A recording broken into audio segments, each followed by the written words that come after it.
Hey everyone, I'm Nate with BMW Blog, and I'm here with something very special.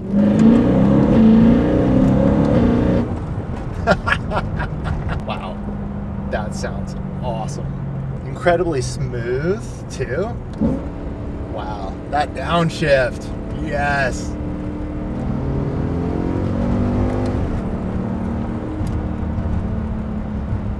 This is good. This is really good. Great feel through the suspension. This Bilstein shock seem to absorb it, all the little things nicely, but I'm getting tons of road feel, but not too much. Getting some thumbs up, people driving by, that's nice. This feels really connected too. Like I can feel the suspension all the way from front to rear. Now, though the suspension is fairly tweaked and quite nice, it wasn't overdone though. There's not solid bushings and things like that, so that's why we're able to still have our conversations in here and still have a reasonable noise level. So you get that stiff feeling, but you're not getting like the race car clackety crunching noises that you get going over just all the different road bumps. So that's a nice touch. It makes it feel, as they were going for that almost stock feeling. It just feels like a GTS does. So one thing I'm noticing right off, and as I mentioned, like it was shifting so nicely, is everything's operating just like it's OEM. Well, it's smooth on shifting. iDrive is still fully stock. Gauges, as you expect them to be. Everything feels like I'm just in a stock car, which is kind of awesome considering how much work and effort has gone into this car to make it what it is. Sean from Precision Sport is going to tell us a little bit about it. It is beautiful, and I can't wait to hear all about it. This is the Pit+Paddock Bilstein E91 GTS Tribute build that we built down at my shop, Precision Sport in Orlando. And this was kind of a request from Daryl at Turn 14 Distribution to build something special for a program that they're doing. And I can kind of walk you around the car and show you some of the special things on it. Yeah, it is definitely special. I'm loving the fire orange first off. I mean, that is popping in color. Yeah, it's an amazing color, and it's the color of the original M3 GTS that they made very limited production of that we never got here in the US. This front end is mean, very wide. This carbon fiber front lip, I'm sure there's a bunch more here. Yeah, so what we did is this has the Euro bumper, which deletes the reflectors that are originally on the car. And this is a GTS front lip. This is a carbon one that we went with to, again, tribute back to the GTS. And it's a fully adjustable for downforce, which those cars had because they're like a club sport sort of vibe from BMW. That's awesome. It looks fantastic. And as we work our way over to the side and look behind these wide fenders, are these some BBS three-piece wheels on there? Yeah, these are the E88s. These are the race gold color, and these are the race pocket edition. So these are the wider, pretty aggressive 18-inch wheels, the E88s from BBS, to kind of add that motorsport approach to the car. It's like 265 front. That's a meaty front tire. What about the back? I think it's around 295 that we put on, and these are the Michelin Cup 2s, so a lot of grip for the car. And that's great because this is the 4.6 liter stroker motor from Carbon, so this makes over 500 horsepower NA. And I see something special kind of tucked underneath these wheels. What kind of brakes you got running on this? Yeah, so this is the StopTech Trophy Kit, which is really cool because it can actually still incorporate and fit behind an 18-inch wheel. You don't have to bump to a 19. And then what you can't see is this actually has the Bilstein Club Sport suspension, which is the M3 suspension, because when we did this changeover to the E91 chassis being a wagon, this has all of the M3 structure. So all the M3 suspension, all the M3 subframe, it has everything to mount. So everything that you see is made for an M3 because this is an M3 now. So it has the Bilstein Club Sport suspension, which is a two-way adjustable suspension from Bilstein, and a really neat setup that was developed on the Nürburgring for this chassis. It's super low and it has that really nice like motorsport look to it.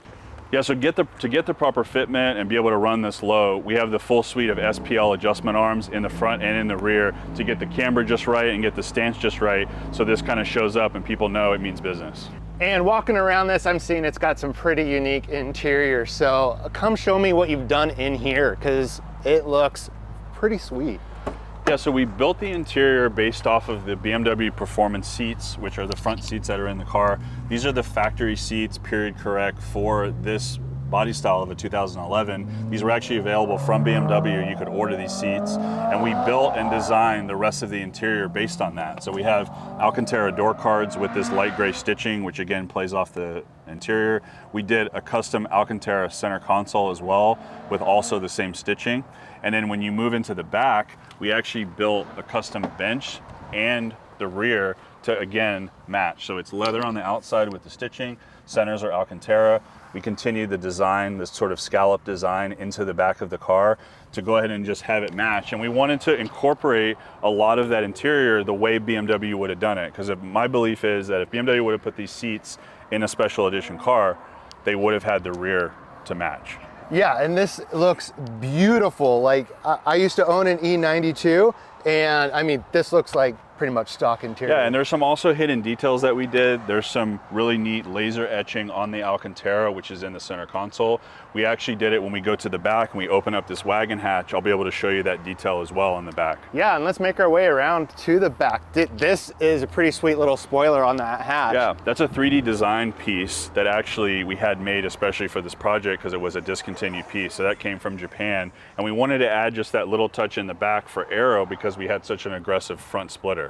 So just wanted to make it match. And then before we open the hatch, I have to talk about the Akrapovic exhaust, which is sort of a showpiece on this car because it has the limited edition titanium tips, which they reissued. Because if you remember, back in the day when Akrapovic was on the E92 and E90 M3s, it came with these titanium tips. Then they later did a carbon tip.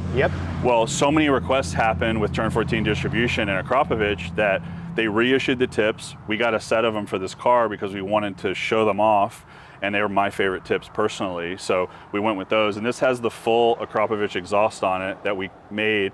We did some tweaks to it to make it work with the wagon, but it's really the best exhaust for this E90, and we wanted to go with the best of the best for this project.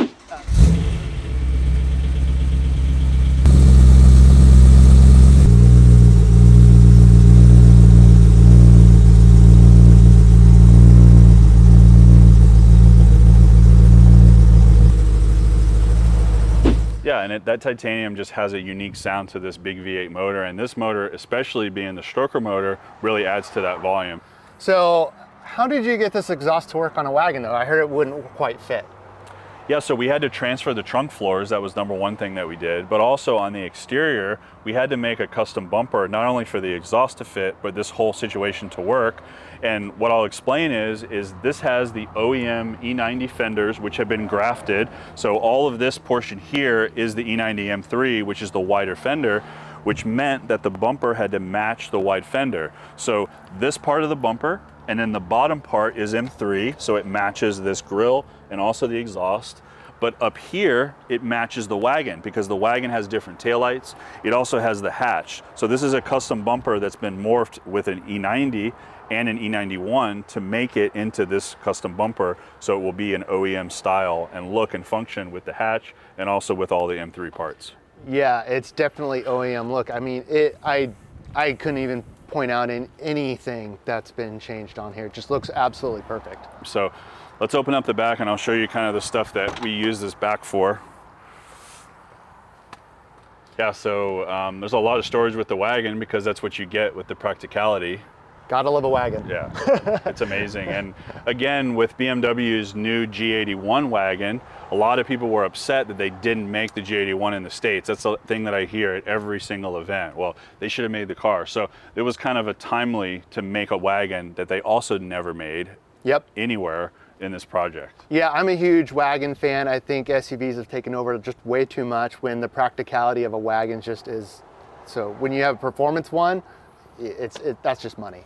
Yeah, so one of the things you kind of don't notice because it's OEM is all of the black plastics that's in the back. So we actually had to order a lot of those from Europe because a lot of the wagons in the States have gray interior, which then have the gray plastic. So a lot of this plastic you see in the rear hatch that we had to do along the sides here, we all had to order from Germany, and we waited a long time to get that. I was just gonna say that was probably a little difficult to get all those little but it was pieces. important to me because the car would have the Shadowline trim, which is on the side. All the black gloss is the real Shadowline trim from BMW. Nice. The car would also have, being an M car, it would have an anthracite headliner, and we did do an Alcantara anthracite headliner that would then continue the black through the wagon. So that detail is important to me because it would have been how BMW made it. And then that little detail etching is here, and that's actually on the logo. It says E91 GTS. Oh, wow. And that was our logo for the build. That is really cool. Created So by subtle. Pit+Paddock. Yeah, it's super subtle. You would never see it, but it's something that we wanted to add, those little subtle details. So if you pay attention to detail, you see that Yeah, stuff. I always like those nice touches, you know, when people talk about like the Easter eggs on Jeeps and things like that. So it's really cool to have all those little things. It 100%. I mean, the details make the car. Yeah. The other thing I'll tell you when we kind of move to the front, we're going to show the engine now, is we actually printed new OEM stickers for the car with the proper VIN, with all of the information about, you know, the engine, all the information about the paint, the individual paint. So let's kick up to the motor and I'll show you all that. Wow, that looks amazing. There's a ton of carbon fiber pieces in there.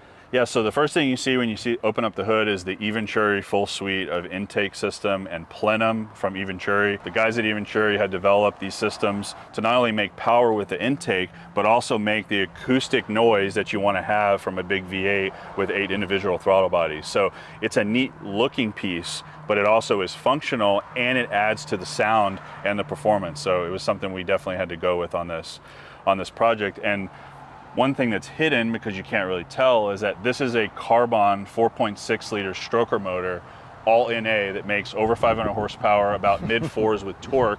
So that's quite a bit more from the standard 4 liter, but it's also a tribute to the GTS, because the GTS came from BMW with a 4.4 liter S65. So we did a little bit more and made it to 4.6 just to have a little bit extra for this project. But that's a carbon motor, so it's fully built, it's bored and stroked. It has forged pistons, forged crank, and special bearings. So it's a workhorse of a motor that makes more power NA and keeps that stock functionality, which you'll drive soon. Yeah, when you guys go out for a drive in the car. And this is an amazing build. The E91 wagon was always such a great design. So when you throw in the M3 engine, drivetrain, wide body, all that fun stuff, this becomes a car that I would love to have in my garage. But I don't think I can afford it. I mean, basically the way we built this car is we had a running and driving 328i wagon, and then we bought an E90 M3, which is the 4-door M3, and we basically mix-mashed them together to make an E91. But the cool thing is that the whole front section of the car, the fenders, the bumper, the hood, and the motor fits right into the 328. It's a same chassis, it's the same size, it all actually comes right over. We had to do a lot of custom work in the back with the rear fender and with the rear bumper. It's all custom made.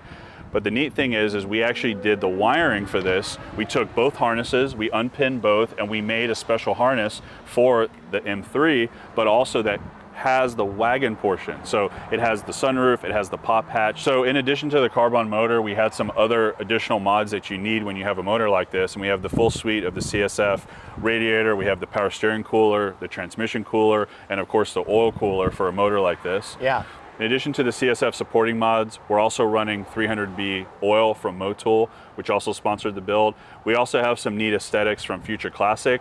And then hidden behind in the drivetrain, behind this motor, is a carbon drive shaft from Drive Shaft Shop, and also a brand new differential built by Diffs Online for this build as well. So this is, you know, by all accounts, a brand new E91 M3. Does that rear diff have any custom ratio to it, or is it just built? It doesn't, it's just built as new because the two cars we had a little bit of a higher mileage. Sounds good. That sounds like quite the combination of parts and accessories. I can't get over how this looks though. It's just so amazing. Yeah, and sort of the last thing I'll point out is some of the detail with the stickers. We actually remade all of the OEM decals that match the exact way the fire orange would be, because we actually had a demo car, which was the E90 M3, that was fire orange at the shop to go ahead and mimic that. And then the last thing that most people don't notice is we did a satin finish in the engine bay exactly the way BMW would do it, with the satin finish here, which then goes to the gloss on the outside. So that was the way I wanted to carry over the OEM look and really finish the car as a car from BMW. You're right, I didn't notice that, so. Yeah. That's a nice touch. Yeah. Okay, we may not have gotten the M3 touring here in the US, but it is cool to see projects like this E91 M3 GTS from Precision Sport turn an enthusiast dream like mine into reality.